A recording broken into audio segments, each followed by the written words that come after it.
Good evening friends, मैं पंकज शर्मा आप सभी का यूट्यूब प्लेटफॉर्म क्लासरूम पर हार्दिक स्वागत करता हूं। आज मैं आपके लिए वोकेबलरी की स्पेशल क्लास लेकर आया हूं और आज मैं आपको इस क्लास के अंदर सिनोनिम्स पढ़ाने वाला हूं, पर्यायवाची। और बहुत सारे बच्चों की डिमांड थी कि सर आप वोकैब की क्लास शुरू कीजिए और सिनोनिम्स हमको पढ़ाइए। बच्चों, सिनोनिम्स ये एक ऐसा टॉपिक है जिसमें सभी बच्चों को प्रॉब्लम्स रहती है, तो आज की क्लास से हम शुरू कर लेते हैं सिनोनिम्स की क्लास। मेरी कोशिश होगी कि मैं आपको रोजाना 10 मिनट में 50 वर्ड्स यहाँ पे पढ़ाऊँ। रोज मैं आपको 50 वर्ड्स दूँ याद करने के लिए और क्लास में ही याद करवा दूं। तो रोज मेरी सिर्फ 10 मिनट की क्लास होगी, तो इस क्लास को आप कंप्लीट देखें। ये 50 वर्ड्स आपके एग्जाम में बहुत काम आने वाले हैं, ठीक है ना। आज का पहला वर्ड है बच्चों बेट। आज हम सिनोनिम पढ़ेंगे। तो बेट का सिनोनिम क्या होता है? अगर आपको बेट का मीनिंग पता है तो फटाफट कमेंट बॉक्स में आप आंसर दीजिए। मैं आपको बताता हूं कि बेट का मीनिंग क्या होता है। बच्चों, बेट का मतलब होता है प्रलोभन, ठीक है, या फिर जाल। बेट का मीनिंग होता है प्रलोभन या जाल। किसी को अपने जाल में फंसाना, किसी को अपने प्रलोभन में फंसाना is the meaning of this bait. अब इसका पर्यायवाची इनमें से कौन सा होगा? ऐसा ही क्वेश्चन आपके एग्जाम में भी आता है। अब्रिज होगा, अबॉर्टिव होगा, ल्योर होगा या एडिज होगा। मैं आपको सबसे पहले इन सभी का मीनिंग बता देता हूं क्या होता है। बच्चों, एब्रिज का मतलब होता है संक्षिप्त करना, किसी चीज को छोटा करना। अबॉर्टिव का मतलब होता है असफल रहना, असफल हो जाना। ल्योर का मतलब होता है आकर्षित करना, किसी को अपनी ओर खींचना, इसको ल्योर। और एडिज का मतलब होता है बच्चों कहावत या मुहावरा। कहावत या मुहावरे को हम एडिज बोलते हैं।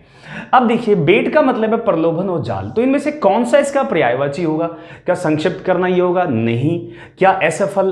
असफल, इसको मैं ठीक से लिख देता हूं, असफल। क्या ये होगा? नहीं। क्या आकर्षित करना? हाँ, मुझे ऐसा लगता है कि कहावत मुहावरा भी नहीं होगा। आंसर क्या होगा? आकर्षित करना, क्योंकि प्रलोभन का मतलब होता है किसी को अपनी ओर खींचना, कोई लालच देकर, ठीक है। तो इसका आंसर होगा हमारा क्या? ल्यूर।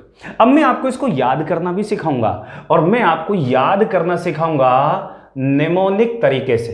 किस तरीके से? निमोनिक तरीका। अब ये निमोनिक तरीका क्या होता है सर, ये समझाओ। बच्चों, निमोनिक तरीके का मतलब ये होता है कि जहां पर आप किसी शब्द को किसी चीज से लिंक कर दें, जोड़ दें, ताकि आपका दिमाग उसको हमेशा के लिए याद रख सके। जैसे मैं इस शब्द को याद कराता हूं, इसको किसी चीज से जोड़ देते हैं। और किससे जोड़ेंगे इसको बेटा से जोड़ते हैं। किससे? बेटा। और एक कहानी बनाते हैं छोटी सी कि बेटा किसी प्रलोभन में, किसी जाल में मत फंसना, तो इसको बेटा से याद रखो। बेट से बेटा बना दो और याद हो जाएगा वर्ड बेटा किसी जाल में मत फंसना। ऐसे ही ब्रिज को भी मैं याद कराता हूं। बच्चों, ब्रिज का मतलब होता है पुल, और पुल का क्या काम होता है? दूरियों को कम करना, छोटी करना, संक्षिप्त करना। तो ये ब्रिज याद हो जाएगा आपको। अब ये भी याद कराता हूं, अबॉर्टिव। अबॉर्टिव का मतलब होता है असफल। इसको कैसे याद करेंगे? इसको थोड़ा सा तोड़ देंगे बीच में 3 भागों में। अब ए बी, अब और टिव। अब और टीवी नहीं देखनी वरना क्या हो जाएंगे? हम असफल हो जाएंगे। अब और टीवी नहीं देखनी वरना असफल हो जाएंगे ना। ल्योर, इसको कैसे याद करें? लो और लो। तो अगर कोई आपसे कहे कि और लो, तो समझ जाना आपको आकर्षित करना चाह रहा है, आपको फंसाना चाह रहा है वो। और एडिज, एडिज का मतलब क्या होता है? कहावत या मुहावरे। मैं इनके पर्यायवाची भी लिखवाता हूं। एब्रिज का भी सिनोनिम मैं आपको लिखवा रहा हूं। ये जो ल्यूर है ये बेट का सिनोनिम है। एब्रिज का सिनोनिम होगा बच्चों एब्रीविएट।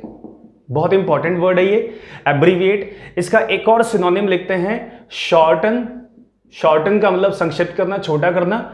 एक और लिखते हैं कंसाइज और दूसरा लिखते हैं टर्स, ठीक है।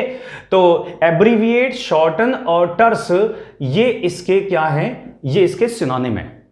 अबॉर्टिव का सिनोनिम लिखते हैं अनसक्सेसफुल, अनसक्सेसफुल, ठीक है। ल्योर का मतलब आकर्षित करना, इसके भी पर्यायवाची लिखवा देता हूं मैं आपको। ल्योर का आकर्षित करना, एक तो लिखो अट्रैक्ट करना किसी को अपनी ओर, या एंटाइस करना, ठीक है। एंटाइस करना, अपनी ओर खींचना, और या एनचांट करना, ये इसके पर्यायवाची होते हैं। अट्रैक्ट, एंटाइस और एनचांट। ल्यूर का मतलब क्या होता है? आकर्षित करना। एडिज के पर्यायवाची लिखवा देता हूं। सबसे पहले तो सेइंग, सेइंग का मतलब कहावत मुहावरे, और इसका मैक्सिम भी इसका सिनोनिम होता है, डिक्टम इसका सिनोनिम होता है। ठीक है, तो मैक्सिम डिक्टम इनका मतलब होता है कि कहावत या मुहावरे। अगला वर्ड है हमारे पास सैलूब्रियस। सैलूब्रियस का इनमें से कौन सा आंसर होगा, कमेंट बॉक्स में डाल के मुझे बताओ what is the meaning of, क्या आंसर होगा इसका। वैसे इसका मीनिंग बता देता हूं, इसका अर्थ होता है स्वस्थ, अर्थात हेल्दी। अगर आप स्वस्थ हैं, आप हेल्दी हैं, तो आप सैलूब्रियस हैं। ठीक है, अब इसका आंसर इनमें से कौन सा होगा, पहले मैं मीनिंग बता देता हूं बच्चों। सैल्यूटरी का मतलब होता है हेल्थफुल। अगर आप हेल्थफुल हैं तो आपकी सेहत अच्छी है, तो आप सैल्यूटरी हैं। एसिडुअस का मतलब होता है मेहनती। ब्रस्क का मतलब होता है असभ्य, और कैलिबर का मतलब होता है योग्यता। तो आप मुझे बताओ कि इनमें से कौन सा इसका सिनोनिम होगा, सैल्यूटरी होगा, एसिडुअस होगा, ब्रस्क होगा या फिर कैलिबर होगा। तो मुझे ऐसा लगता है कि इसका आंसर क्या होगा, सैल्यूटरी होगा, क्योंकि एसिडुअस का मतलब मेहनती, असभ्य, योगी, ये तो अलग अलग है, लेकिन इसका मतलब क्या है, हेल्दी। तो हेल्दी और हेल्थफुल ये इसका सिनोनिम है। हेल्थफुल का मतलब होता है जिसकी हेल्थ अच्छी रहती है, तो हेल्दी। इसको सैलूब्रियस का मैंने आपको ये लिखवा दिया सैल्यूटरी का। एसिडुअस के मैं आपको पर्यायवाची लिखवा देता हूं। एसिडुअस का सिनोनिम होगा बच्चों, एक तो लेबोरियस, और दूसरा होगा इंडस्ट्रियस। अगर आप लेबोरियस हैं, अगर आप इंडस्ट्रियस हैं, तो आप क्या हैं, बहुत ही मेहनती हैं।